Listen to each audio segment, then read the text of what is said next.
আল্লাহ পাক বলে বান্দা যখন আমাকে ডাকে আমি বান্দার একদম নিকটে, তার ঘাড়ের চাইতেও নিকটে। ওয়া নাহানু আকরাবু ইলাইহি মিন হাবলিল ওয়ারিদ। আমি আমার বান্দার সারা যে রগের উপরে তার মাথা, এর থেকেও আমি আমার বান্দার বেশি নিকটে। সুবহানাল্লাহ পড়ে। আমি তোমার কাছে, আমার কাছে মাপ চাও, যত বড় গুনাহ হোক। ওয়া ক্বালা রাব্বুকুম উদউনি আস্তাজিব লাকুম। তোমার প্রভু তোমাকে ডেকে বলেছে আমাকে ডাকো, আমি মাফ করে দেবো। সুবহানাল্লাহ। কত বড় কথা, আমাকে ডাকো, নিরাশ হয়েও না, হতাশ হয়েও না। আল্লাহর গজব বেশি না রহমত বেশি? আল্লাহর রহমত বেশি। হাদিসে কুদসির ভিতরে এসেছে, আল্লাহ পাক বলেছেন কোন বান্দা যদি আমার দিকে এক বিগত অগ্রসর হয়, আমার রহমত তার দিকে এক হাত এগিয়ে যায়। কোন বান্দা যদি আমার দিকে হেঁটে আসে, আমার রহমত তার দিকে দৌড়ে যায়। বান্দা যখন আল্লাহর দরবারে দুহাত উঁচু করে চোখের পানি ফেলে দেয়, মুসলিম শরীফের হাদিসের ভিতরে এসেছে গভীর রাত্রে, রাতের তৃতীয় অংশে আল্লাহ রাব্বুল আলামিন প্রথম আকাশে আসেন আর ডেকে বলেন, পৃথিবীতে আছো নাকি কেউ গুনাহ করে জীবন বরবাদ করে দিয়েছো, আমার কাছে মাপ চাও। ঋণগ্রস্ত আছো, অসুস্থ আছো, অপমানিত আছো, কে আছো মাজলুম, আমাকে ডাকো, আমার কাছে বলো, আমি ডাকের সাড়া দেব, জীবনের আশা পূরণ করে দেব। ওই সময় যেই সমস্ত লোকেরা কাঁদে তাহাজ্জুদের নামাজ পড়ে, আল্লাহ জিজ্ঞেস করেন ফেরেশতারা, অমুক অমুক দেশ অমুক অমুক বান্দারা কাঁদে কেন? ফেরেশতারা বলে রব্বুল আলামিন তুমি তো ভালো করে জানো। আল্লাহ বলেন জানি, তবুও তোমাদের মুখে শুনতে চাই। তারা বলে রব্বুল আলামিন তোমার এই বান্দা গুনাহ করেছি, গুনার জন্য মাফ চায়, জাহান্নাম থেকে বাঁচতে চায়। আল্লাহ পাক বলেন ফেরেশতারা আমার এই বান্দারা আমারে দেখেছে নাকি? বলে দেখে নাই। বলে আমার দোজখ দেখেছে নাকি? বলে না, তাও দেখে নাই। আমার বেহেশত দেখেছে নাকি? বলে না, তাও দেখে নাই। আল্লাহ পাক বলেন ফেরেশতারা সাক্ষী থাকো, ওরা আমাকে দেখে নাই, আমার বেহেশত দোজখ কিছুই দেখে নাই, শুধুমাত্র আমার নবীর কথা, আমার কোরআনের কথা বিশ্বাস করে আরামের ঘুমকে হারাম করে যেভাবে তারা কাঁদতেছে, সাক্ষী থেকে যাও ফেরেশতারা, আবার রহমতের দরিয়ায় জোশ মেরেছে আমার ওই ক্রন্দনরত বান্দাগুলিকে আমি আল্লাহ মাফ করে দিলাম। সুতরাং মুমিন বান্দা যারা, আল্লাহর মুমিন বান্দা যারা, এই ঈমানের কোয়ালিটি, এটাও হতাশায় নিরাশায় ভেঙে পড়বে না। গুনাহ তো মানুষই করে, গুনাহ হয়ে গেছে, মাপ চাও। তোমার গুনাহ কদ্দুর? তোমার গুনাহ যদি হয় পাহাড় সমান, আল্লাহর রহমত আকাশ সমান।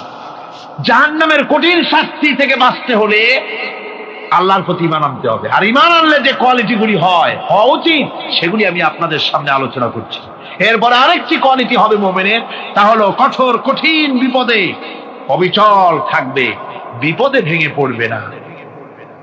বিপদ আপদ, শত্রুতা, ক্ষয় ক্ষতি যা কিছু হয় সবই আল্লাহর পক্ষ থেকে, এটা মেনে নিতে হবে এবং ধৈর্য ধারণ করতে হবে। বিপদ মুসিবত শুধু উম্মতের জন্য নয়, দুনিয়ার সমস্ত নবীদের বিপদ এসেছে, হয় নাই? নবীদের বিপদ আসে নাই? কোরআনে কারীম থেকে শুনুন, আল্লাহ রাব্বুল আলামিন বলেন, وَكَذَلِكَ جَعَلْنَا لِكُلِّ نَبِيٍّ عَدُوًّا মিনাল মুজরিমিন। আল্লাহ পাক বলেন এমনি করে আমি সকল নবীদের শত্রু বানিয়ে দিয়েছি, সব পাপিষ্ঠ আর অপরাধ প্রবণ লোকদেরকে। প্রত্যেক যুগে নবীদের শত্রু ছিল, প্রত্যেক যুগে নবীদের কি ছিল? শত্রু ছিল। সে শত্রু কারা ছিল? আল্লাহ পাক বলছেন নবীদের শত্রু ছিল পাপিষ্ঠ আর অপরাধ প্রবণ লোক, এরাই ছিল নবীদের দুশমন। রাসূলগণের অবস্থা যদি এই হয়, তাহলে তার উম্মত, ওই দিনের ধারক বাহক যারা, তাদের বুঝি বিপদ আপদ হবে না? নাকি হবে কিনা? তো ইসলামের বিরোধিতা যারা করে, কোরআনের পরিভাষায় বলা হয়েছে ইসলামের দুশমন, নবীদের দুশমন। দুনিয়ার সব পাপিষ্ঠ আর অপরাধ প্রবণ লোকেরাই ইসলামের দুশমন হয়, নবীদের দুশমন হয়। আজও দেখেন, আজও তাকিয়ে দেখেন, ইসলামী আন্দোলনের বিরোধিতা যারা করে তারা পাপিষ্ঠ চরিত্রের কিনা, তাকায় দেখেন, খুঁজে দেখেন, সর্বত্র খুঁজে দেখুন, খুঁজে দেখুন। যারা ইসলামী আন্দোলনের বিরোধিতা করে, যারা ইসলামকে মিটিয়ে দেওয়ার চেষ্টা করতেছে, যারা ইসলামকে মৌলবাদ বলে, ইসলামকে সাম্প্রদায়িক বলে, কোরআনে কারীমের কথা কত স্পষ্ট যে নবীদের দুশমন হয়, ইসলামের দুশমন হয় মুজরিম লোকেরা, অপরাধ প্রবণ আর পাপিষ্ঠ লোকেরা। আজও আমরা দেখতে পাই এই শ্রেণীর লোকেরা পাপিষ্ঠ এবং সবচাইতে সমাজের নিকৃষ্ট ধরনের চরিত্রহীন লোক। নামাজ নাই। আপনি খুঁজে দেখেন ইসলামী আন্দোলনের বিরোধিতা যারা করছে, যারা নেতৃত্ব দিচ্ছে, নামাজ নাই, রোজা নাই, চরিত্র নাই, হজ নাই, যাকাত নাই, মদ, জুয়া, জেনা, ব্যভিচার ইত্যাদিতে লিপ্ত। চেহারা দেখলে ছেলেপেলেরা 2 গ্লাস পানি খায় ভরস ওঠে। কথা ঠিক কিনা কয়? এই হলো অবস্থা। মারে কেন? মুমিনদেরকে, পয়গম্বরদেরকে, সাহাবীদেরকে এবং ঈমানদারদেরকে মারে কেন? তার কারণ হচ্ছে আল্লাহ রাব্বুল আলামিন বলেছেন, ওয়া মা নাকামু মিনহুম ইল্লা আইয়ুমিনু বিল্লাহিল আজিজিল হামিদ। কাফিররা ঈমানদার লোকদেরকে অন্য কোন অপরাধী নির্যাতন চালায় না, নির্যাতন চালায় শুধু এই কারণে যেহেতু মুমিন লোকেরা পরাক্রমশালী, আল্লাহ রাব্বুল আলামিনের দ্বীনকে কায়েম করতে চায়, তার উপরে ঈমান এনেছে, এই কারণেই তারা মারে। ঠিক কিনা কর? যুগে যুগে নবীদের উপরে, সাহাবীদের উপরে যে অত্যাচার হয়েছে, সে অত্যাচার এই কারণেই হয়েছে, অন্য কোনো কারণে নয়। এই কঠিন বিপদে অবিচলতা এবং ধৈর্যের দৃষ্টান্ত নবীগণ পেশ করেছেন পৃথিবীর বুকে। আমরা দেখেছি ইব্রাহিম আলাইহিস সালামকে আগুনে ফালানো হয়েছে, আছে না কোরআন শরীফে? আমি কিন্তু গল্প করতেছি না, সব কোরআনের কথা। কিসের কথা? ইব্রাহিম আলাইহিস সালামকে আগুনে ফালানো হচ্ছে। অপরাধ কি? অপরাধ হচ্ছে হযরত ইব্রাহিম আলাইহিস সালাম দাওয়াত দিয়েছেন, লা ইলাহা ইল্লাল্লাহ। জোরে পড়েন, লা ইলাহা ইল্লাল্লাহ, লা ইলাহা, লা ইলাহা ইল্লাল্লাহ মুহাম্মাদুর রাসূলুল্লাহ। হযরত ইব্রাহিম আলাইহিস সালাম দ্বীনের দাওয়াত দিয়েছেন, এক আল্লাহর দাওয়াত দিয়েছেন, ঈমানের দাওয়াত দিয়েছেন। আর কোন অপরাধ ছিল না। নমরুদ সহ্য করতে পারল না। কোরআনে কারীমের মধ্যে সব কথাগুলি আল্লাহ পাক এই জন্য বিধৃত করেছেন, এই জন্য কোরআনে কারীমের মধ্যে সব কথা উঠায় দিয়েছেন, যাতে করে মুমিনেরা বিপদ আসলে পরে যেন ঘাবড়ে না যায়। ইব্রাহিম আলাইহিস সালামকে আগুনে ফালানো হচ্ছে। ফেরেশতা বলছে, ইব্রাহিম তোমারে আগুনে ফালায় দাও হতেছে, আমার কাছে সাহায্য চাও, আমার কাছে ক্ষমতা আছে, আগুনগুলো উঠাইয়া নমরুদের বংশ জ্বালায় দেব। হযরত ইব্রাহিম ফেরেশতার কাছে সাহায্য চাইছিলেন নাকি? তিনি বললেন, ফেরেশতা তোমার কাছে সাহায্য কেন চাইব? আমি তো এমন কোন অন্ধ আল্লাহর ইবাদত করি না যেই অন্ধ স্রষ্টা তার গোলামের দুঃখ দুর্দশা না দেখেন। আমি তোমার কাছে সাহায্য চাইব না। হযরত ইব্রাহিম আলাইহিস সালাম পাশ করলেন। কি বলেন, পাশ করছেন না? ঈমানের পরীক্ষায় পাশ। আগুনের মধ্যে হযরত ইব্রাহিমকে যখন ফেলানো হচ্ছে, রব্বুল আলামিন আগুনের প্রতি নোটিশ করে দিলেন, ইয়া নারু কুনি বারদাও ওয়া সালামান আলা ইব্রাহিম। আগুন আমার ইব্রাহিমের জন্য শান্তিদায়ক, ঠান্ডা হয়ে যা। এখন কি আর আগুনের বাপের ক্ষমতা আছে ইব্রাহিমকে পোড়ানো? আর ক্ষমতা নাই। আমার বন্ধুগণ, ইব্রাহিম আগুনের ভিতরে আরামে বসা আছেন, আর ওদিকে নমরুদ বসে বসে দেখতেছে দূর থেকে। ইব্রাহিম তো জ্বলে না, গায়ের মধ্যে আগুন জ্বলে গেল। ডাক দিয়া কয়, আগুন তোর হলো কি? কেন জ্বালাইতে পারিস না আমার দুশমন রে? হলোটা কি তোর? তোর কি জ্বালানো শক্তি বন্ধ হয়ে গেল নাকি? আগুনের ভিতর থেকে জবাব এলো, নমরুদ রে, আমার ভিতরে জ্বালানো শক্তি আছে কি নাই যদি প্রমাণ করতে চাও, টেস্ট করতে চাও, তুই নিজে আয়, তোরে শুদ্ধ তামাম দুনিয়া জ্বালাই দিতে পারি, ইব্রাহিমের এক গাছা পশম জ্বালাই দিতে পারি না। তার কারণ হচ্ছে আমি হচ্ছি মাখলুক, আল্লাহ হচ্ছেন খালিক। আল্লাহ আমাকে বলেছেন না জ্বালাতে, তুমি 1000 বার বললেও আমি ইব্রাহিমকে জ্বালাইতে পারবো না। কোরআনে কারীমে ঘটনা বলে মুমিনদেরকে সাহস দেওয়া হচ্ছে, মুমিনেরা দ্বীনের কাজ করতে গিয়ে বিপদ আবাজ আসবে, ঈমানের দাবি হলো বিপদ আসবে, আর বিপদ আসলে ঘাবড়ায় যেও না, মুসিবতে পড়ে চিন্তায় পেরেশানে হয়রান হয়ে যেও না। বিশ্বকবি আল্লামা ইকবাল কি সুন্দর করে বলেছেন, আজ ভি হো जो इब्राहिम का इमा पैदा आग कर सकती है एक अंदाज गुलिस्तां पैदा। ইব্রাহিমের ঈমান যদি আজিও কোথাও হয় বিদ্যমান করতে পারেন অগ্নিকুণ্ডে খুবসুরত এক গুলিস্তান।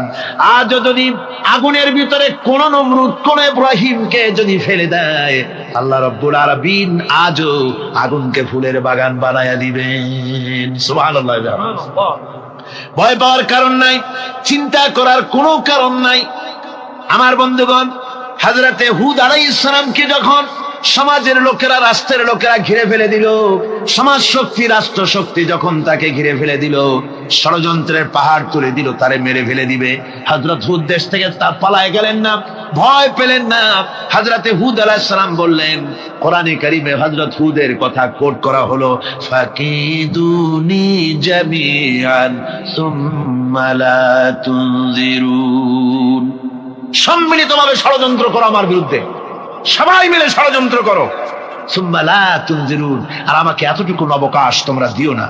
ইন্নী তাওয়াক্কালতু আলাল্লাহি রাব্বি ওয়া রাব্বিকুম, আমি ভরসা করেছি সেই আল্লাহর উপরে যার কুদরতি হাতের ভেতরে, যিনি আমাদের রব তোমাদেরও রব, আর যার কুদরতি হাতের ভিতরে তামাম পৃথিবীর জানগুলি যার হাতে, সে আল্লাহর উপরে ভরসা করেছি।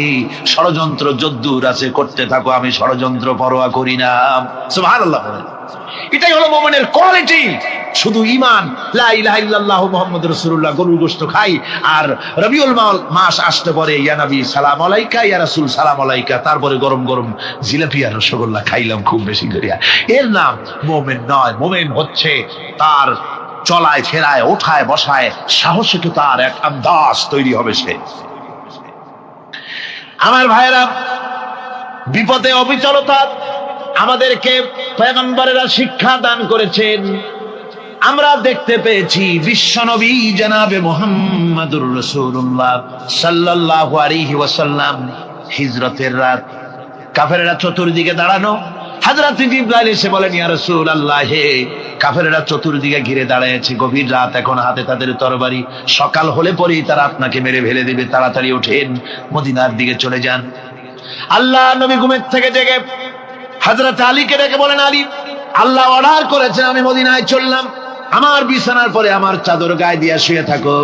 হযরত আলী বলেন, আল্লাহর হাবিব, আপনার চাদর গায়ে দিয়ে ঘুমিয়ে থাকবো, সকালবেলায় কাফির বেঈমানেরা আপনার বিছানার পরে আপনার চাদর গায়ে দেওয়া অবস্থায় আমি আলীকে তারা মুহাম্মদ মনে করবে, আর আমি আলীকে নবী মনে করে তারা তাদের তরবারি দিয়া কেটে কেটে টুকরা টুকরা করে আমারে বিদায় করে দেবে দুনিয়া থেকে। এতটুকুনো পরোয়া করি না, বরং আমার দিলের মধ্যে এটাই তৃপ্তি থাকবে যে আমি আলীর জীবনের বিনিময়ে আল্লাহর হাবিব দুনিয়ায় বেঁচে আছেন। যে ব্যক্তি বিদ্রোহ করেছে এবং দুনিয়ার জীবনকে অগ্রাধিকার দিয়েছে, তার জায়গা হচ্ছে জাহান্নাম। জোরে বলেন নাউজুবিল্লাহ। যে ব্যক্তি আল্লাহর সঙ্গে বিদ্রোহ করেছে আর পরকালের জন্য পাথর জোগাড় করে নাই, দুনিয়াকে অগ্রাধিকার দিল, পরকালকে ভুলে গেল, তার জায়গা হলো জাহান্নাম। وَأَمَّا مَنْ خَافَ مَقَامَ رَبِّهِ وَنَهَى النَّفْسَ عَنِ الْهَوَى فَإِنَّ الْجَنَّةَ هِيَ الْمَأْوَى। আর যে ব্যক্তি আপন প্রভুর সামনে উপস্থিত হকে ভয় করেছে এবং আপন প্রবৃত্তিকে লালসা মুক্ত করেছে, লালসার হাত থেকে রক্ষা করেছে, আল্লাহ রাব্বুল আলামিন কিয়ামতের দিন তার জন্য রেখে দিয়েছেন জান্নাত। তার জন্য কোন জায়গা? জান্নাত। আমাদেরকে পরকাল ভিত্তিক জীবন যাপন যদি করি, তাহলে কবরের জবাবগুলি খুব আসান হবে। আর যদি পরকাল ভিত্তিক জীবন যাপন না হয়, কবরটা মুসিবত হয়ে যাবে। হযরত ওসমান রাদিয়াল্লাহু তাআলা আনহু কবরের কাছে গিয়ে খুব কাঁদতেন। সাহাবায়ে কেরাম প্রশ্ন করেছেন, হুজুর, রাসূল করিম সাল্লাল্লাহু আলাইহি ওয়াসাল্লাম যখন জান্নাত ও জাহান্নামের ওয়াজ করেন, কখনো তো এত বেশি আপনি কাঁদেন না, যত বেশি কাঁদেন কবরের কাছে এসে, কারণ কি? হযরত ওসমান রাদিয়াল্লাহু তাআলা আনহু বলতেন, আমার সাথীরা আমি আমার হাবিবের কাছে, আল্লাহ রাব্বুল আলামিনের রাসূলের কাছে আমি শুনেছি এই কবরটাই হলো প্রথম স্টেশন, এই কবরটাই হলো প্রথম ইমিগ্রেশন কাউন্টার। এই জায়গায় যদি কেউ ধরা পড়ে যায়, কারো যদি চার্জশিট হয়ে যায়, সব জায়গায় ধরা পড়ে যাবে, হাসরে মিজানে সিরাতে কোনো জায়গায় নাজাত পাবে না। আর এই কবরটা যদি কেউ মুক্তি পেয়ে যায়, মিজান সিরাত হাসর সব জায়গা থেকে আল্লাহ তারে ভালোভাবে পার করে দিবেন। এটা হলো আসল জায়গা, মারাত্মক জায়গা, খুব মারাত্মক জায়গা। আমি এটাকে ইমিগ্রেশন কাউন্টার বলেছি আমার ভাষায়। ইমিগ্রেশন কাউন্টার যারা বিদেশ ভ্রমণ করেছেন তারা জানেন। লন্ডন যাবেন, আমেরিকা যাবেন, সৌদি আরব যাবেন, যে কোনো বিদেশে যাবেন, গেলেই পাসপোর্ট তারা দেখবে। পাসপোর্টে আপনার ন্যাশনালিটি কোনটা সেটাই তারা জানতে চাইবে। আপনি কোন দল করেন এটা তারা জানতে চাইবে না। আপনি কোন ভাষায় কথা বলেন তাও তাদের জানার দরকার নেই। প্রথমেই তারা আপনার ন্যাশনালিটি দেখবে, আপনার আইডেন্টিটি কি তারা জানতে চাইবে। তারপরে যদি স্যাটিসফ্যাক্টরি হয়, আপনাকে ভিসা দিয়ে ভেতরে ঢুকবার ব্যবস্থা করে দেবে। আর যদি তারা স্যাটিসফাইড না হয়, তাহলে আপনাকে মেহমানখানায় ঢুকানো হবে গ্রেফতার করে। কবর হচ্ছে এ ধরনের একটি ইমিগ্রেশন কাউন্টার। কবরের ভিতরে মানুষ যখনই রাখা হবে, সঙ্গে সঙ্গে দুজন ফেরেশতা আসবে। কবরের কাছে যারা এসেছিল, দাফন হয়ে যাওয়ার পর এই লোকগুলি 40 কদম যেতে যতক্ষণ লাগে, এর মধ্যেই দুজন ফেরেশতা এসে যাবে। এসে জিজ্ঞেস করবে, মান রব্বুকা, তুমি কোন দল করতে? ওটা তাদের জানার দরকার নেই। চাকরি কিসে করতেন ওটা জানার দরকার নেই। ব্যবসা করতেন না চাকরি করতেন, প্রয়োজন নেই। প্রথমেই জিজ্ঞাসা করা হবে ন্যাশনালিটি, প্রথমেই জিজ্ঞাসা করা হবে তার ন্যাশনালিটি সম্পর্কে, তার আইডেন্টিটিটা কি, এবং সেটাকে সত্যায়িত করার জন্য, বোঝার জন্য 3টি প্রশ্ন। প্রথম প্রশ্ন, মান রব্বুকা ওয়া মা দীনুকা ওয়া মান নাবিয়্যুকা, তোমার রব কে, তোমার দ্বীন কি, তোমার নবী কে। যদি এই ব্যক্তি বেঈমান হয়, মুনাফিক হয়, সে বলবে হায় হাতা লা আদরি, হায় হাতা লা আদরি, জানি না আমার রবকে, আমি জানি না। তোমার দিন কি, দিন কারে কয় বুঝি না। এরপরে আল্লাহর নবী জনাবে মুহাম্মদ রাসূলুল্লাহ সাল্লাল্লাহু আলাইহি ওয়াসাল্লাম কে দেখানো হবে, বলা হবে মা কুনতা তাকুলু ফি হাদার রাজুল, এই ব্যক্তি সম্পর্কে তোমার ধারণা কি নিকে, বলবে আমি চিনি না। নাউযুবিল্লাহ। বাস, এরপরে তার যা হবার তাই শুরু হয়ে যাবে। আর যদি বান্দাটা মুমিন হয়, প্রশ্ন করা হবে মান রব্বুকা, জবাব দেবে রব্বি আল্লাহ, আমার রব আল্লাহ রাব্বুল আলামিন। ওয়া মা দীনুকা, দীনুনা ইসলাম, আমার দিন হচ্ছে ইসলাম। এরপরে আল্লাহর নবীকে দেখানো হবে। কয়েক রকমের বর্ণনা আছে, কোন বর্ণনায় আছে হুজুরের আকারে দেখানো হবে, অথবা রাসূলকে সরাসরি দেখানো হবে। বলা হবে মা কুনতা তাকুলু ফি হাদার রাজুল, এই লোকটি সম্পর্কে ধারণা কি। মুমিন ব্যক্তি বলবে হাদা নবিয়ুনা মুহাম্মাদুর রাসূলুল্লাহ সাল্লাল্লাহু আলাইহি ওয়াসাল্লাম, ইনি আমার তো সেই নবী মুহাম্মাদুর রাসূলুল্লাহ সাল্লাল্লাহু আলাইহি ওয়াসাল্লাম। আমরা যেন এই রকমের জবাব দিতে পারি, আল্লাহ কবুল করো। সকলে জোরে কোন আমিন। জবাব হয়ে যাওয়ার পর গায়ব থেকে আওয়াজ আসবে, ফাফরিশু বিল জান্নাতি ওয়ালবিসু বিল জান্নাহ, ও আমার ফেরেশতারা, আমার এই বান্দাকে জান্নাতের পোশাক পরাইয়া দাও, আর কবরটাকে জান্নাতের বিছানা বিছাইয়া দাও। জান্নাতের পোশাক পরাইয়া দাও, জান্নাতের বিছানা বিছাইয়া দাও। ইলা মাদ্দা বাসারিহি, তার চোখের দৃষ্টি যত দূর যায়, কবরটা ততটা প্রশস্ত করে দাও। এরপর বেহেশতের পোশাক পরাইয়া, বেহেশতের বিছানা বিছায়া ফেরেশতা বলবে নুম কানাউমুল উরুস, ঘুমিয়ে যাও। দুলামিয়া যেমন বাসর সজ্জায় নতুন বউ নিয়ে আরামে ঘুমায়, এরকম আরামে ঘুমায় যাও। ইলা ইয়াউমিল কিয়ামা, কিয়ামত পর্যন্ত ঘুমায় থাকবে, আরামে ঘুমিয়ে থাকবে। এরপরে সিংহায় ফুৎকার হবে, সিংহার ফুৎকারের আওয়াজে তার ঘুম ভেঙে যাবে, বলবে ইয়া ওয়াইলানা মান বা'সানা মিন মারকাদিনা, হায় আফসোস, আমার এত আরামের ঘুম থেকে কে আমাকে জাগ্রত করলো, আমার ঘুমটারে নষ্ট করলো কে? আওয়াজ আসবে হাদা মা ওয়াদার রহমান ওয়া সাদাকাল মুরসালুন, এটা হচ্ছে রহমানের সেই ওয়াদা, আর মুরসালিনরা নবীরা সত্য কথাই বলেছিলেন, সেই কিয়ামত অনুষ্ঠিত হচ্ছে। আমার বন্ধুগণ, সেজন্য এই দুনিয়ার মোহে পড়ে থাকলে পরে দুনিয়ায় যারা অগ্রাধিকার দিবে দুনিয়াকে পরকালের তুলনায়, জবাব দিতে পারবে না কবরের ভিতরে গিয়া। আর যারা পরকালকে অগ্রাধিকার দিবে, দুনিয়ার চাইতে পরকালকে বেশি অগ্রাধিকার দেবে, আর আল্লাহর ভয় কলিজার ভিতরে রাখবে, কবরের জবাব সঠিকভাবে দিতে পারবে, কিয়ামতের দিন আল্লাহ রাব্বুল আলামিন তাদের জন্য জান্নাত দান করবেন। জোরে বলেন আমিন। দুনিয়াটা হচ্ছে দুনিয়া যেখানে আমরা আছি। আমি আগেই বলেছি দুনিয়া হচ্ছে আদনা শব্দ থেকে এর উৎপত্তি হয়েছে, তুচ্ছ, নিকৃষ্ট, এটার দাম নাই, এটার মূল্য নাই। হযরত ইবনে কাইয়িম রাহিমাহুল্লাহ নওয়ারাল্লাহু মারকাদাহু ওয়া জাআলাল জান্নাতা মাথওয়াহু, হযরত ইবনে কাইয়িম তিনি বলছেন, সুন্দর করে বলছেন দুনিয়া সম্পর্কে, মা মাদা ফিদ দুনিয়া আহলামুন ওয়া মা বাকিয়া মিনহা আমানি ওয়াল ওয়াক্তু বাইনাহুমা দাইউন।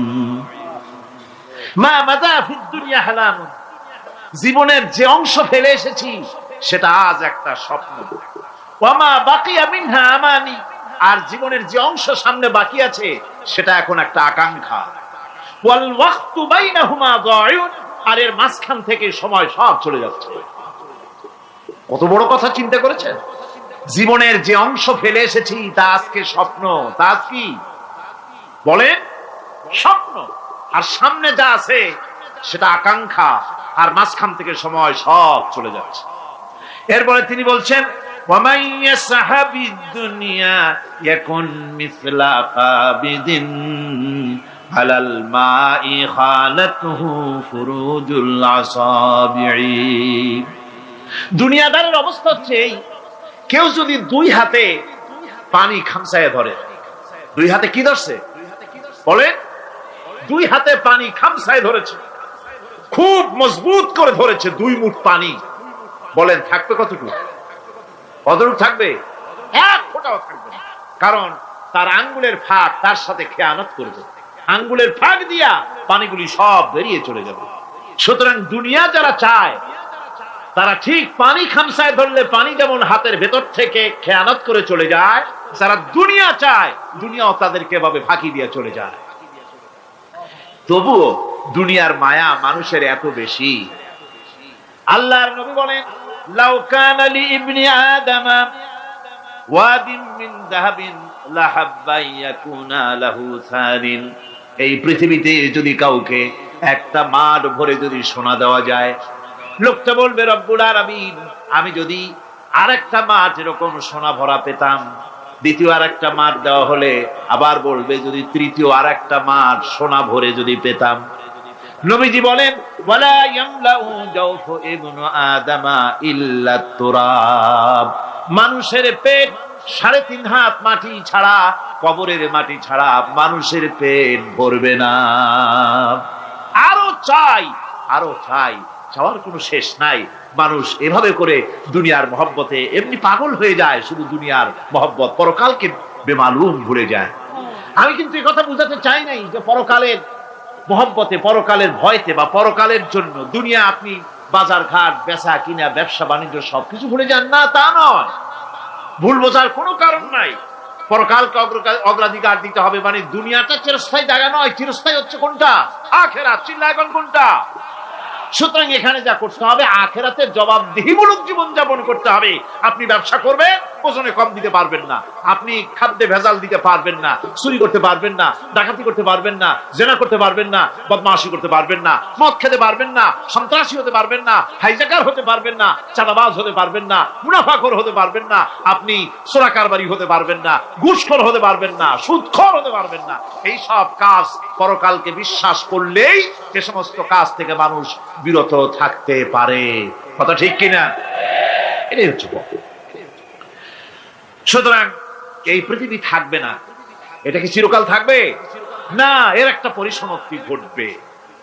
যেমন করে সারা বছর লেখাপড়া করার পর কলেজে, বিশ্ববিদ্যালয়, মাদ্রাসায়, হাই স্কুলে, সব জায়গায় সারা বছর লেখাপড়া করার পর যেমন পরীক্ষা দেওয়ার একটা দিন আসে, সারা বছর ব্যবসা করার পর হিসাব নিকাশ করার যেমন একটা সময় আসে, সারা মাস চাকরি করার পর বেতন পাওয়ার যেমন একটা দিন আসে, সারা জীবন চাকরি করার পর পেনশন পাওয়ার যেমন একটা সময় আসে, অনুরূপ ভাবে এই দুনিয়া যেদিন শেষ হয়ে যাবে, আল্লাহ নির্ধারিত সময় শেষ হয়ে যাওয়ার পর একটা সময় আসবে যখন আল্লাহ রব্বুল আলামিন সব শেষ করে দিবেন, লন্ডভন্ড হয়ে যাবে, কিছুই থাকবে না। কোরআনে কারিমে আল্লাহ সব বলেছেন, কোরআনে সব আল্লাহ বলে দিয়েছেন। আল্লাহ পাক বলেন এই পৃথিবীর সব কেমন ভাবে ধ্বংস হবে তার চিত্র আল্লাহ পাক কোরআনে কারিমে তুলে ধরেছেন। ইযাস সামাউ ফাতারাত ওয়া ইযাল কাওয়াকিবু তাসারাত ওয়া ইযাল বিহারু ফুজ্জিরাত ওয়া ইযাল কুবুরু বু'সিরাত। যখন আকাশসমূহ দীর্ণ বিদীর্ণ হয়ে যাবে, তারকাগুলি বিক্ষিপ্ত হয়ে ছিটকে পড়বে, আর সমুদ্রগুলি উচ্ছ্বসিত হয়ে পড়বে, কবরগুলি সব তার ভেতরে যা আছে উদ্গীরণ করে দেবে, তারকাগুলি স্থিমিত হয়ে যাবে। এরপরে সমস্ত আকাশগুলি কিতাবের পৃষ্ঠার মতো একটার পরে একটা ঠাস ঠাস করে পড়তে থাকবে, চূর্ণ বিচূর্ণ হয়ে ভেঙে চুরে একাকার হয়ে যাবে। পাহাড়গুলিকে উড়িয়ে দেওয়া হবে, চন্দ্র এবং সূর্য একাকার হয়ে যাবে। আল্লাহ রাব্বুল আলামিন বলেন ফাইদা বারিকাল বাসার ওয়া খাসাফাল কমার ওয়া জুমিআশ শামসু ওয়াল কমার। চক্ষু যখন বিস্ফারিত হয়ে যাবে, চাঁদ যখন তার আলো হারিয়ে ফেলবে, সূর্য যখন তার আলো হারিয়ে ফেলবে, চাঁদ আর সূর্য সব একাকার হয়ে যাবে, সেই সময়ের অবস্থাটা কি চিন্তা করো। মানুষ হয়রান হয়ে দৌড়াদৌড়ি করবে। وحملت الأرض والجبال فدكتا دكة واحدة। জমিন এবং পাহাড়গুলির মধ্যে আল্লাহ রাব্বুল আলামিন সংঘর্ষ বাঁধিয়ে দিবেন, পাহাড়গুলি ভেঙে চুরে টুকরা টুকরা হয়ে যাবে, পাহাড়গুলি উঁচু করে জমিনের উপরে আছাড় মেরে আল্লাহ রাব্বুল আলামিন ভেঙে চুরে চুরমার করে দিবেন। সুবহানাল্লাহ। ওয়াতাকুনুল জিবালু কালইহনিল মানফুস। পাহাড়গুলো পেঁজা ধোনা তুলার মতো করে উড়িয়ে দেওয়া হবে, পাহাড় উড়ে যাবে।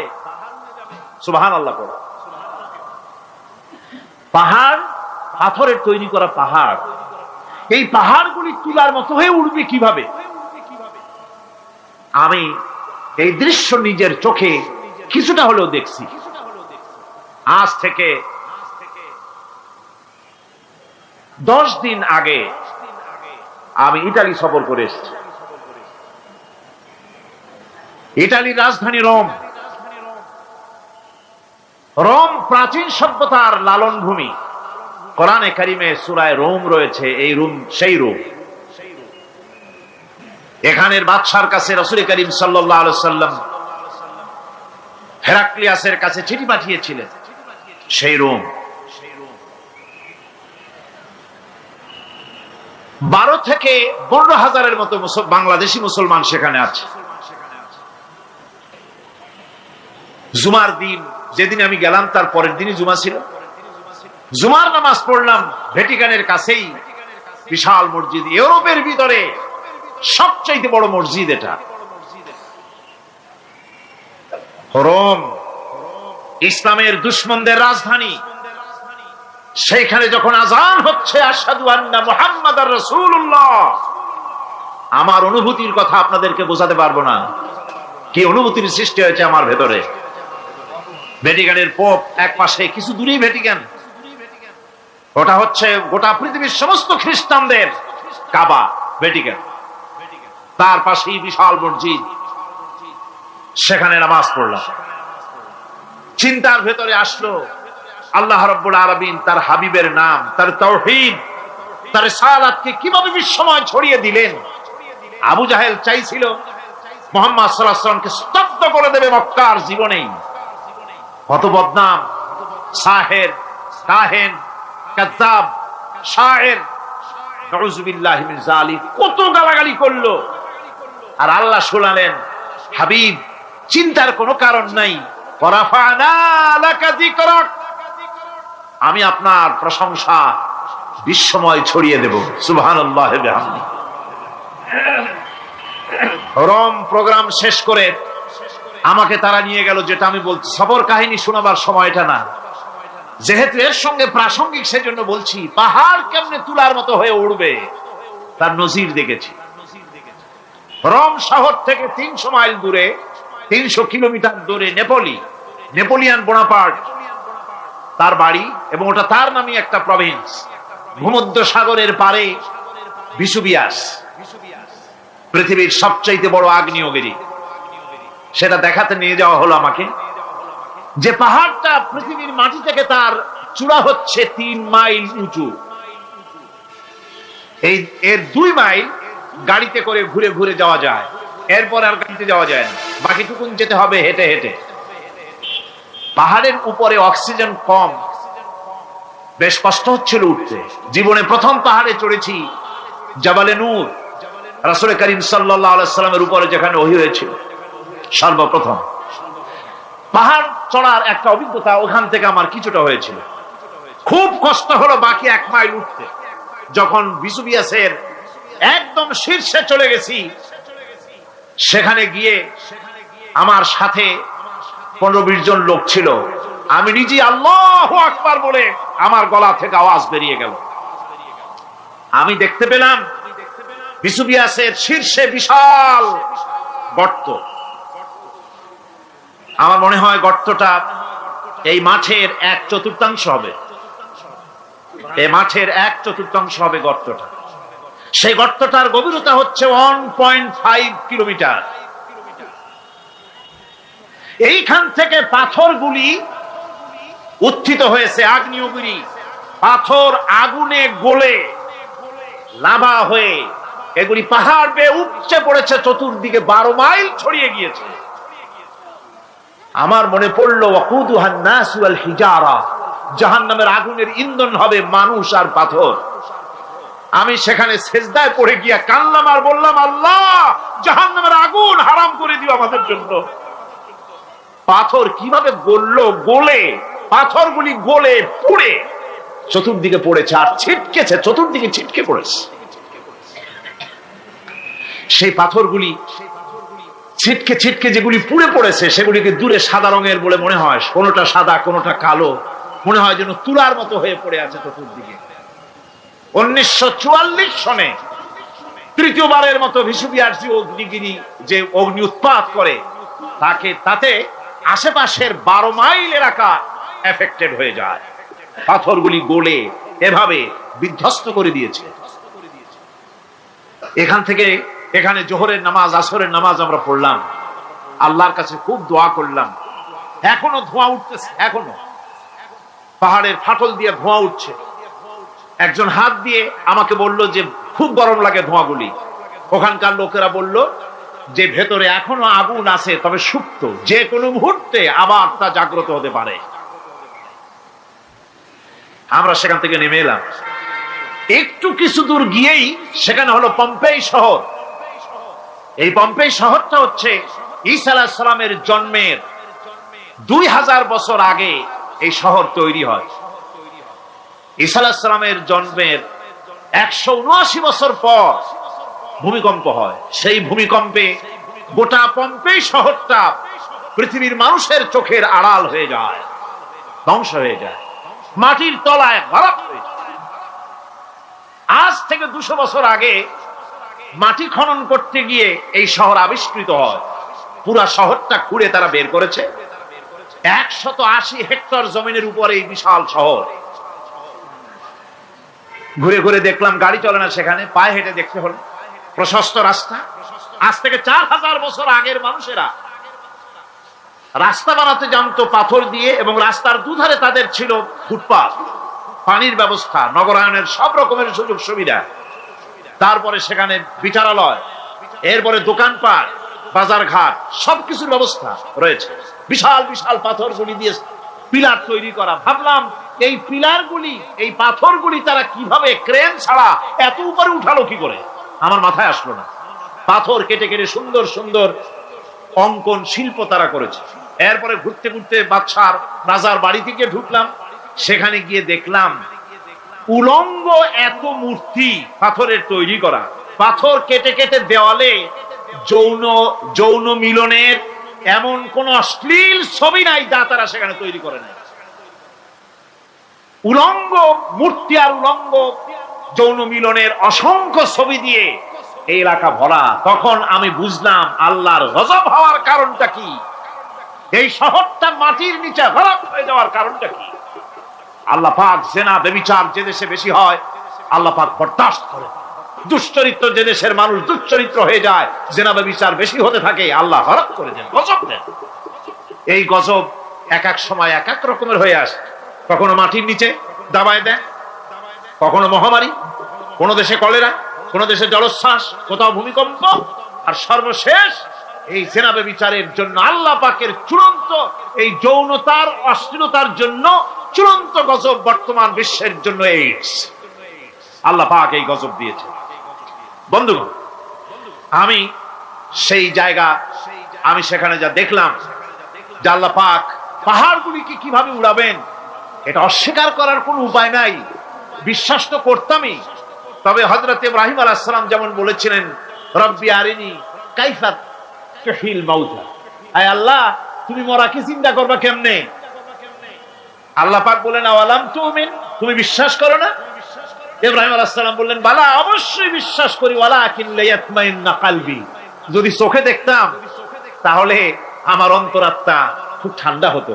আল্লাহ রাব্বুল আলামিন চোখে দেখায় দিলেন জিন্দা কেমনে মুর্দা হবে, মুর্দা কেমনে জিন্দা হবে, আল্লাহ দেখায় দিলেন। পাহাড় উড়ায় দিবেন আল্লাহ রাব্বুল আলামিন। একথা কলিজার মধ্যে এটার উপর ঈমান বিশ্বাস, কিন্তু আল্লাহ চোখে দেখাইছেন, ঈমান আরো মজবুত হয়েছে, যা ছিল আরো মজবুত হয়েছে। সুবহানাল্লাহ। আল্লাহর ভয়তে কলিজা কেঁপেছে। আমি পাহাড়ের উপরে কেঁদেছি, দাঁড় দাঁড় হয়ে কেঁদেছি। বন্ধুগণ, আল্লাহ সুবহানাহু ওয়া তাআলা এই জন্য বলেছেন, কুল সিরু ফিল আরদ, আমার জমিন ঘোরো, ভালো করে দেখো, কাইফা কানা আকিবাতুল মুকাজ্জিবিন, মহা সত্যকে যারা অস্বীকার করেছে তাদের পরিণতি আমি কি করে দিয়েছি, এগুলি চোখে ভালো করে তাকায় দেখো। আমার বন্ধুগণ, সুতরাং এই পৃথিবীর অবসান হবে, এই পৃথিবী ধ্বংস হবে, এই পৃথিবী চূড়ান্ত ভাবে শেষ হয়ে যাবে। হ্যাঁ, আরেকটি কথা বলতে হয়, সেটা হচ্ছে যে এই রোম থেকে আর একটু দূরে 900 মাইল দূরে হচ্ছে সিসিলি। 900 মাইল দূরে, সেখানে এই সিসিলি মুসলমানেরা শাসন করেছিল 350 বছর। সেই সিসিলিতে রয়েছে 360টা মসজিদ মুসলমানদের করা। সমস্ত মসজিদগুলি আজ তালা বন্ধ, একটা মসজিদও খোলা নাই। সেখানকার মুসলমানেরা ওয়াজ শুনতে এসেছিল রোমে। আমি তাদের জন্য পরামর্শ দিয়েছি যে গভর্নমেন্টের কাছে তোমরা দাবি জানাও যে অন্তত একটা মসজিদের দরজা আমাদের জন্য খুলে দাও।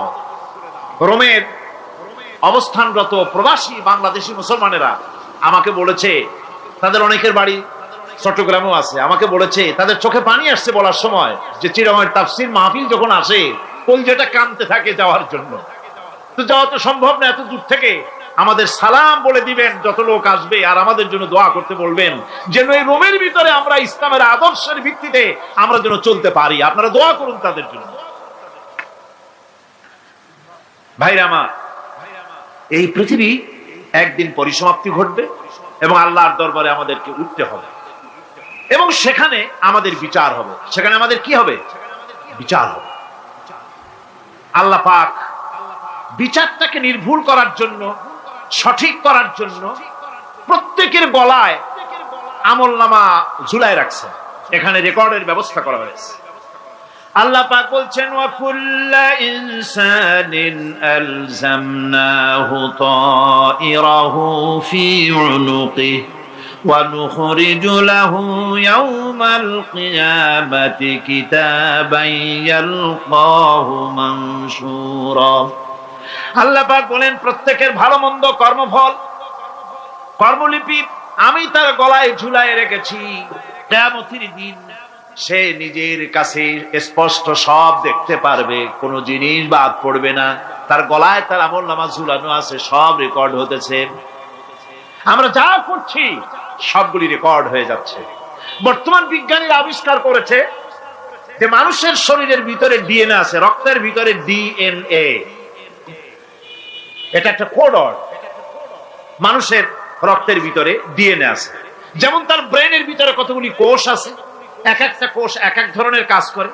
অনুরূপ ভাবে তার শরীরের ভিতরে রক্তের ভিতরে ডিএনএ আছে। এই ডিএনএটা কি? এই ডিএনএটা হচ্ছে, এই ডিএনএ একটা কম্পিউটারের মতো কাজ করতেছে। লোকটা কি করবে, কোথায় যাবে, সে ভালো হবে মন্দ হবে কি হবে, সব তার ডিএনএর মধ্যে রেকর্ডকৃত আছে। এটা বোঝার জন্য একটা সুন্দর দৃষ্টান্ত দেওয়া যায়। যেমন এই কাগজটাকে আপনারা মনে করুন একটা গাড়ির একটা ব্লুপ্রিন্ট, একটা গাড়ির ব্লুপ্রিন্ট। এখানে লেখা আছে গাড়ি কিভাবে তৈরি হবে। এই কাগজটা নিয়ে ঘরের মধ্যে রেখে দিলেন, এখন এই কাগজটা থেকেই অটোমেটিক গাড়ির উইন্ডো তৈরি হলো, শিল তৈরি হলো, গাড়ির বডি তৈরি হলো, চেসিস তৈরি হলো, টায়ার তৈরি হলো, ইঞ্জিন তৈরি হলো, ব্যাটারি তৈরি হলো, পেট্রোল নিল, আর কোন রকমের ড্রাইভার ছাড়াই গাড়ি চলতে আরম্ভ করলো। এই কথাটা যদি মনের মাথার মধ্যে আনতে পারেন যে এটা কিভাবে হইতে পারে, এতে লেখা অনুযায়ী যেভাবে হওয়া যদি সম্ভব হয়, অনুরূপ ভাবে মানুষের রক্তের ভিতরে ডিএনএ এরা আবিষ্কার করেছে। এর ভিতরে মানুষের ভালো মন্দ, কোথায় যাবে কি করবে, সবকিছুর মধ্যে রয়েছে। কোরআনে কারীমে আল্লাহ রাব্বুল আলামিন, আমি গত বছর বলছিলাম যে বিজ্ঞানের আবিষ্কার যত বাড়বে কোরআন বোঝা মানুষের জন্য তত সহজ হবে। সুবহানাল্লাহ। কোরআন বোঝা মানুষের জন্য তত সহজ হবে। সুতরাং মানুষের গলার সাথে আল্লাহ পাক বলছেন যে একটা আমলনামা আমি ঝুলাই দিয়েছি তার গলার সাথে, সে যা করতেছে ওখানে সব লিপিবদ্ধ হচ্ছে, কম্পিউটারাইজড, কম্পিউটারের মতো এগুলি সব গ্রহণ করতেছে। এগুলি কিয়ামতের দিন তার সামনে হাজির করা হবে।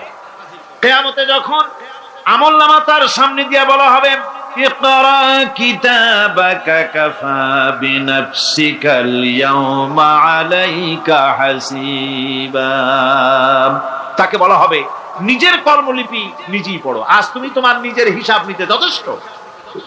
বন্ধুগণ, এই মাহফিলে যত লোক আমরা বসে আছি, আমরা আমাদের হিসাব নিতে যথেষ্ট না আরেকজন লাগবে? কোন আমরা যথেষ্ট কিনা? কথা বোঝেন নাই। আমি বলতে চেয়েছি এটা, আমরা যদি এখন চোখ বুঝে চিন্তা করি যে পিছনের জীবনে কি করেছি, মনে পড়বে নাকি পড়বে না? বলেন সবাই পড়বে কি পড়বে না? ছোটবেলায় কবে পায়ের নিচে কাঁটা ফুটেছিল, কবে কোথায় আছাড় খেয়েছিলেন, কবে কার বেল তাল আম কাঁচা আম চুরি করে খেতে গিয়ে কিল খেয়েছিলেন, তাড়া খেয়েছিলেন, তাকে এখন মনে নাই? আছে। তাহলে কিল, ওই তাল বেল চুরি করতে গিয়ে যে কিলটা খাইছিলেন সেটাও মনে আছে, ভালো মন্দ সব মনে আছে। তাহলে কোন হোটেলের রুমে কি করছিলেন, কোন স্কুলে কোন কলেজে কি করছিলেন, তারপরে জীবনে ছোট বড় ঘটনাগুলি সব বুঝতে মনে পড়বে না? এবার হিসাব করেন, মনে যদি পড়ে এবার হিসাব করেন আপনি জান্নাতি না জাহান্নামী। আপনি আপনার নিজের হিসাব নেওয়ার জন্য যথেষ্ট। তাকে হিসাব করতে বলা হবে, তোমার হিসাব, তোমার নিজের হিসাব নেওয়ার জন্য তুমি যথেষ্ট, তোমার হিসাব তুমি নিজেই করো, এটা পড়ো। আর সেই কিয়ামতের দিন কোনো সাহায্যকারী মিলবে না।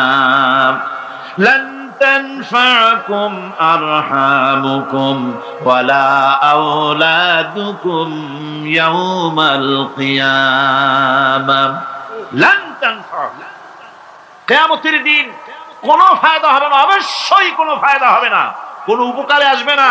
কিয়ামতের দিন তোমার সন্তান, তোমার স্ত্রী, তোমার মাল, তোমার সম্পদ কোন উপকারে আসবে না। কিয়ামতের ময়দানে সেদিন সব তোমার সাথে বিচ্ছেদ করবে, সব পালায় যাবে। সেখানে উৎকোচেরও কোনো কারবার নাই যে ঘুষ টুস দিয়া ফেরেশতাদের কোন রকম বুঝবাজ দিয়া আলাদা কোন চোরাগলি পথ দিয়া একেবারে ফুট করে ভেস্তে চলে যাবেন, এমন কোন সুযোগ নাই।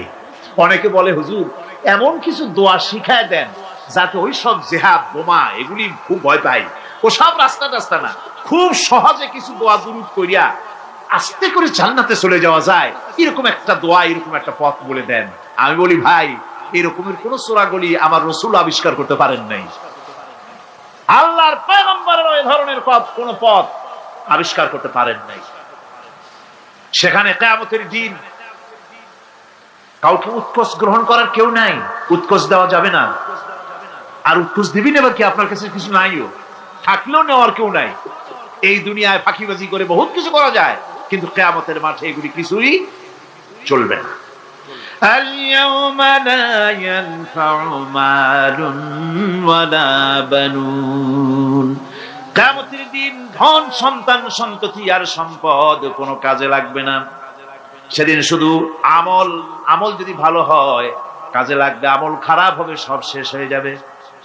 আল্লাহ রাব্বুল আলামিন নবীজিকে ডেকে বলেছেন, নবী আপনি বলেন, কুল মা কুনতু বিদআম মিনার রাসূল, আপনি বলুন আমি কোন নতুন রাসূল নই, আমার আগে অনেক নবী রাসূল পৃথিবীতে এসেছেন, তারা বিদায় হয়ে গেছেন। আমি জানি না কিয়ামতের দিন আল্লাহ রাব্বুল আলামিন আমার সাথে কি ব্যবহার করবেন, আর আমি এও জানি না যে কিয়ামতের দিন আল্লাহ পাক তোমাদের সাথে কি ব্যবহার করবেন।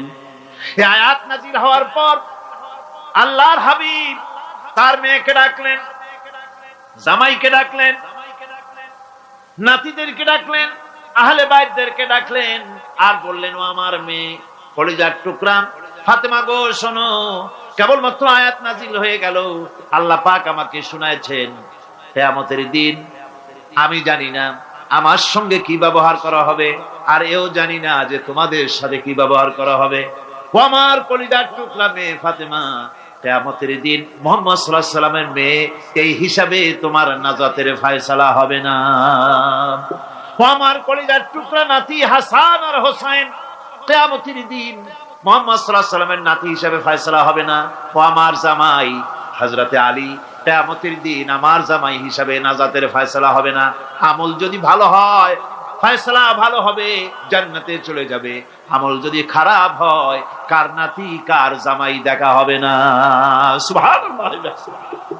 কঠিন কিয়ামতের মাঠ। এই পরকালের বিশ্বাস যদি কলিজার মধ্যে ঢোকে মানুষ ভালো হয়ে যাবে। কোন সুবহানাল্লাহ। আপনাদের দৃষ্টিতে পারবে, কথার জবাব যে দিলেন না। পুলিশে কি মানুষের চরিত্র ভালো বানাইতে পারবে? পুলিশের চরিত্র ভালো বানাবে কেটা? সেটাই তো কথা। মানুষের চরিত্র যাতে ভালো থাকে, মানুষের জন্য খারাপ কাম না করে সেজন্য পুলিশ যাতে খারাপ কাম না করে সেজন্য আরো একটা ডিপার্টমেন্ট আছে না, তারা যাতে খারাপ কাজ না করে সেজন্য আর একটা আছে। এন্টি করাপশনের আবার এন্টি করাপশন আছে, তার উপর আবার এন্টি করাপশন আছে। এন্টিটার অভাব নাই। সুতরাং পুলিশ দিয়া, বিডিআর দিয়া, আর্মি দিয়া মানুষের, দেশের, জাতির চরিত্র ভালো বানানো যায় না। রাসূলুল্লাহ এ দিয়ে বানান না, এটা ইসলামের নিয়ম নয়। পুলিশ দিয়া, আর্মি দিয়া দেশের মানুষের চরিত্র ভালো বানানো যায় না। চরিত্র ভালো বানানো যায় কেবলমাত্র পরকালের ভয় দিয়া। কিসের ভয় দিয়া? ওই যে মক্কার জীবনে ওই সমস্ত মানুষগুলি যারা চুরি করত, ডাকাতি করত, জিনা করত, বদমাশি করত, যারা শয়তানি করত, যারা মানুষকে খুন করত, এই মানুষগুলি এত ভালো হয়ে গেল, যারা চুরি ছেড়ে দিল, ডাকাতি ছেড়ে দিল, জিনা ব্যভিচার ছেড়ে দিল, এত ভালো হয়ে গেল, পৃথিবীর মধ্যে সেরা মানুষ তারা হয়ে গেলেন। জোরে বলেন সুবহানাল্লাহ। নবীর সাহাবীরা পৃথিবীর শ্রেষ্ঠ সন্তান, নবীর সাহাবীরা পৃথিবীর সেরা মানুষ, তাদের চাইতে সেরা মানুষ নবীদের পরে আর কেউ হতে পারে না। জোরে কোন সুবহানাল্লাহ। নবীর পরে পৃথিবীতে শ্রেষ্ঠ মানুষ কারা? সাহাবায়ে কেরাম রিদওয়ানুল্লাহ তাআলা আলাইহিম আজমাইন। ওনারা তো কুফরের মধ্যে ছিলেন, শিরকের মধ্যে ছিলেন, চুরি, ডাকাতি, জিনা, ব্যভিচার এমন কোন পাপ নাই যা করা হয়নি। তারপরে যখন আল্লাহর নবীর কাছ থেকে তাওহীদ, রিসালাত ও আখিরাতের দাওয়াত পেলেন, কি সোনার মানুষ এক একজন হয়ে গেলেন। সুবহানাল্লাহ। যারা ছিলেন নারীর সতীত্বের জম, তারা হয়ে গেলেন নারীর সতীত্বের পাহারাদার। যারা মানুষের মাল চুরি করত, ডাকাতি করত, তারা রাত ভর মানুষের মালের পাহারা দিল, মানুষের রক্তের পাহারা দিল। সুবহানাল্লাহ বিহামদি, রক্ত সম্পদের পাহারা দিল। রাসূল বললেন খায়রুল কুরুনে কারনি, সর্বশ্রেষ্ঠ যুগ তো আমার যুগ। বন্ধুগণ, এরপরে একটা জীবন আসবে ওই কিয়ামতের ময়দানে। এই পরকালের বিশ্বাসটা গুরুত্বপূর্ণ ব্যাপার, আমাদের সবকিছুর হিসাব দেওয়া লাগবে। আল্লাহ পাক বলেন ইন্নাস সামআ ওয়াল বাসারা ওয়াল ফুআদা কুল্লু উলাইকা আনহু মাসউলা। নিঃসন্দেহে মানুষের শ্রবণ শক্তি, দর্শন শক্তি এবং তার অন্তঃকরণের কল্পনা সম্পর্কে আল্লাহ রাব্বুল আলামিনের কাছে জিজ্ঞাসিত হতে হবে। কান দিয়া কি করেছিলা, চোখ দিয়া কি করেছিলা, মুখ দিয়া কি করেছিলে, হাত দিয়ে কি করেছিলে, সবকিছুর জবাব আল্লাহ রাব্বুল আলামিনের কাছে দিতে হবে। সবটার জবাব দিতে হবে, কোনো কিছু বাদ যাবে না। এমনকি মনের ভিতরে যে কল্পনা আমরা করি, এই কল্পনার হিসাব আল্লাহর দরবারে দিতে হবে।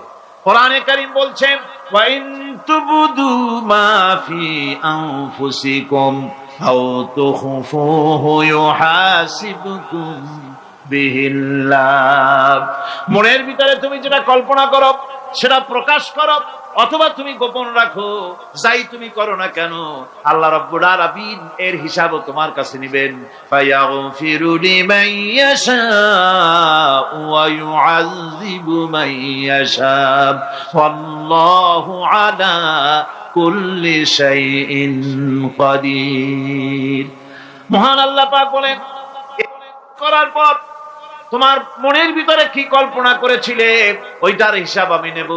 হিসাব নেওয়ার পর যারে খুশি ক্ষমা করে দেব, যাকে খুশি শাস্তি প্রদান করব। সবকিছুর উপরে আল্লাহ রাব্বুল আলামিন শক্তিমান, সব তিনি করতে পারেন, সমস্ত কুদরত রয়েছে তার।